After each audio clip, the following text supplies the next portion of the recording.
Support comes from the Missouri Forest Products Association. Missouri produces wood pallets, railroad ties, white oak barrels, hardwood floors, and more.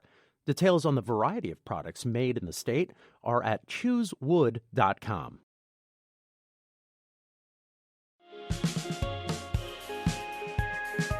We hope you enjoy listening to this podcast of St. Louis on the Air, brought to you by University College at Washington University.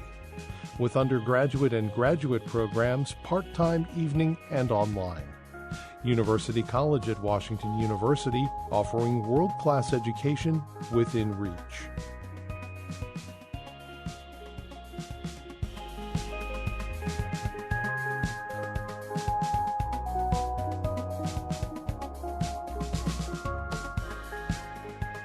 A lot of people may be making dinner reservations to celebrate election results in the days ahead, while many others may be doing so to soothe election wounds. Well, we've got some new places to try, as recommended by our friends at Sauce Magazine. Joining me to talk about their November hit list are managing editor Catherine Claney and staff writer Matt Sorrell. Nice to see you guys once again. Thanks for having us.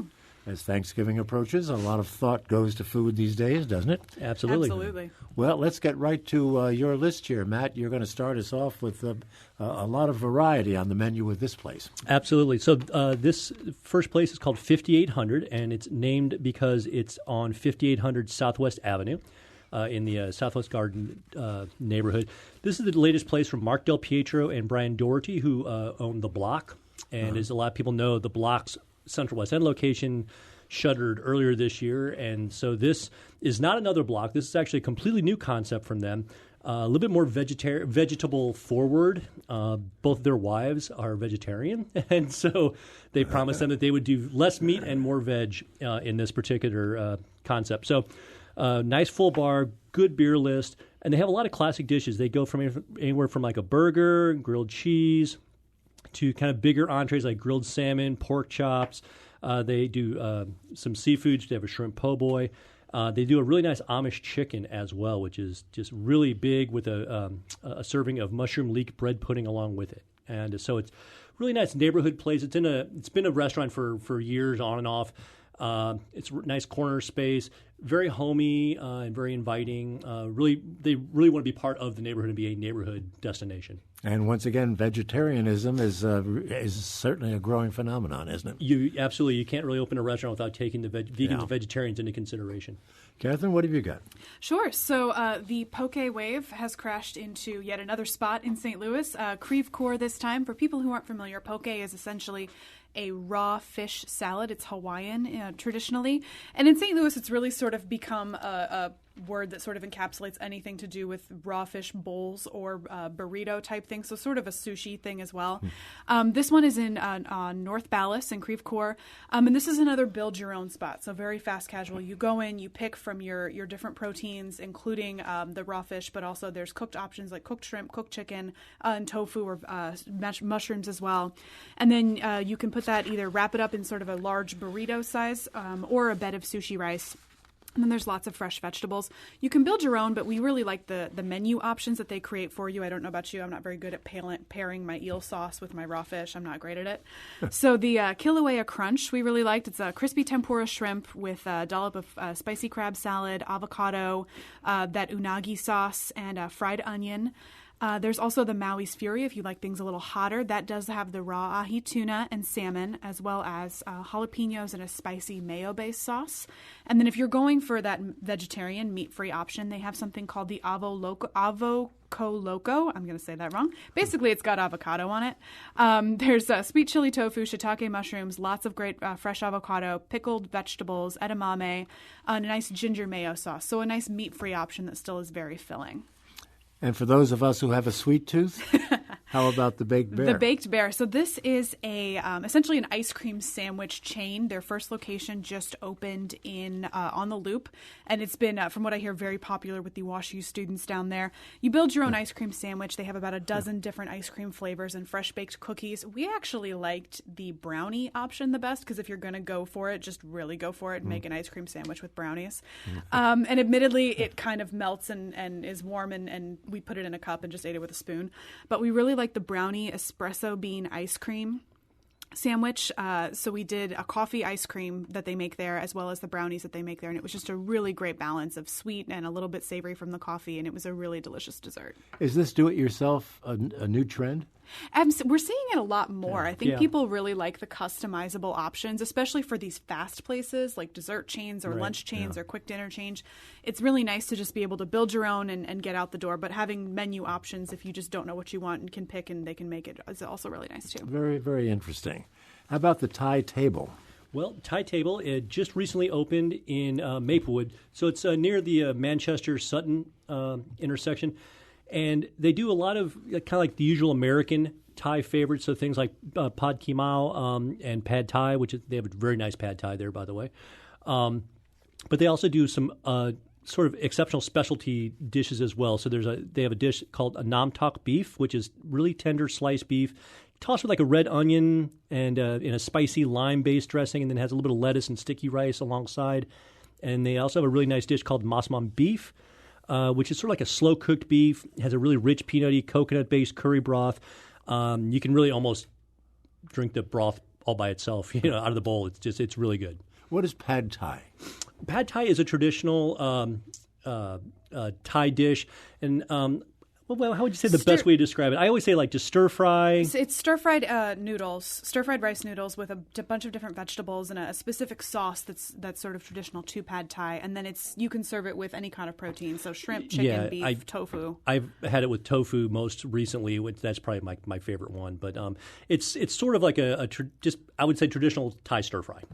Seems like there are a lot of Thai restaurants in this vicinity. There really are. We have a lot of Thai restaurants, especially in the South Grand area. And I know this is Maplewood's first Thai restaurant. This is the first one in that particular neighborhood. But we in St. Louis in general, we do have some really great Thai places. Yeah, Olive has several good ones as well. A lot of good Asian food available in our community. Absolutely. And Sze Chuan is another one we can talk about. Yes, Matt mentioned this. It takes a lot of guts to open a Chinese restaurant on a stretch of Olive that is literally sort of St. Louis's unofficial Chinatown. There's so much authentic Chinese food down there. Yeah. Bringing coals to Newcastle, I think is the term. Exactly. But this place really stands out.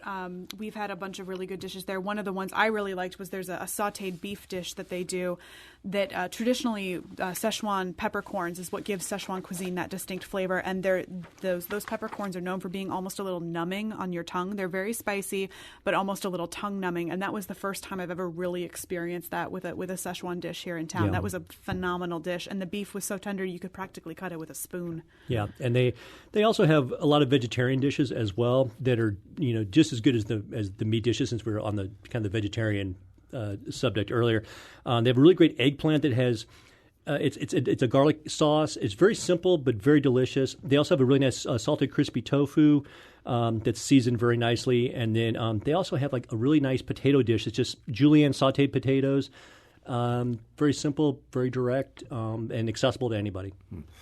Wait a minute, no new pizza places? Not this time.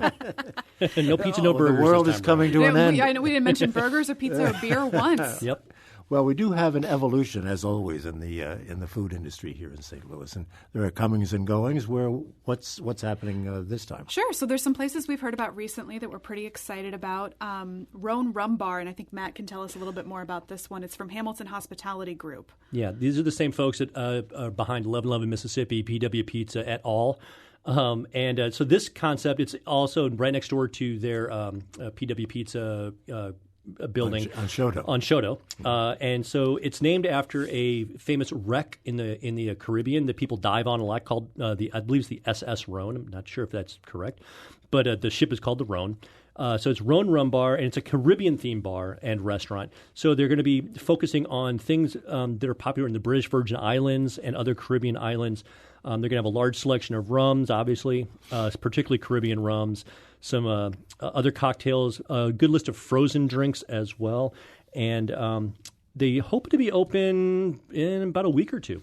we've just got 2 minutes left in a number of places, so if we kind of shoot through the list. So other openings we're excited for Bluewood Brewing, which, we are going to bring in beer. They're opening on the Antique Row side of Cherokee Street. I'm really excited for what they're bringing to the table, and they're opening in the stables of the old Lemp Brewery, so they're using a really historic part of St. Louis brewing community.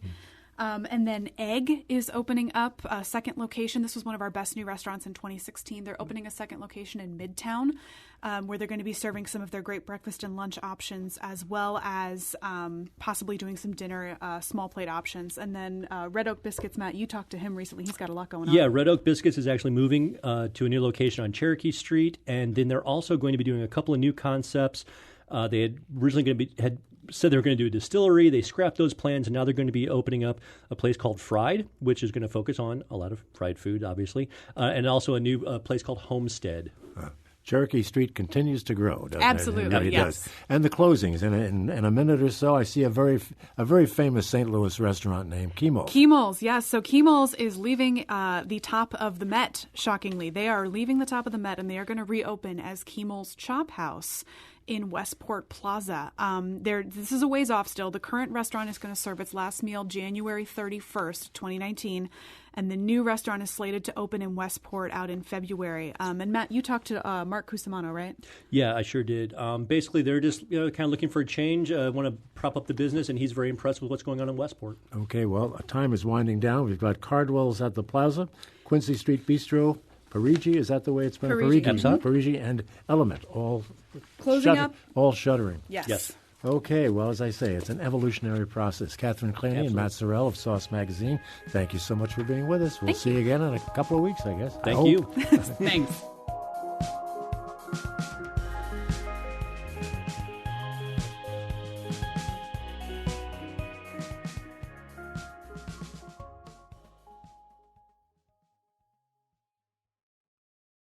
Support comes from the Missouri Forest Products Association, providing more than 41,000 jobs in the production of wood pallets, railroad ties, white oak barrels, hardwood floors, and more. Details at choosewood.com.